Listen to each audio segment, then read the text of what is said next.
Tomorrow will mark 1 month since floodwaters forever changed the landscape of McCook Lake, South Dakota. The community along the Oxbow Lake in Union County saw a rush of floodwater when the Big Sioux River reached historic levels on June 23rd. Roughly 70 homes were damaged. 26 of them have been red tagged and 5 ruled a total collapse.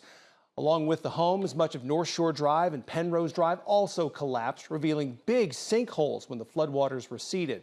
Some residents were allowed back into their homes in the days following the flood to see what, if anything, could be saved.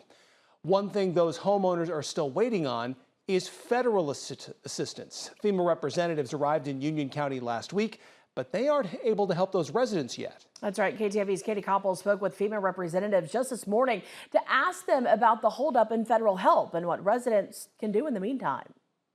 Every disaster and response begins locally, and the situations are different state to state. Representatives from FEMA, or the Federal Emergency Management Agency, are getting a first-hand look at the flood damage in McCook Lake, South Dakota. This is obviously a challenging situation. While they are not able to meet with residents and homeowners quite yet, there are still things to be done. Just get a real idea of the impact of the flooding here and getting some initial estimates, and that information then will be forwarded to the state to help them and make a request for a federal disaster declaration if that's what they choose to do. That federal disaster declaration request has to come from the state, and FEMA can't get to work until that comes in.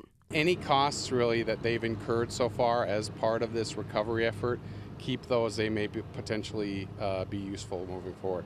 If they had to spend a night or two in a hotel, keep that information. Everything is information that can be helpful should we get the disaster declaration.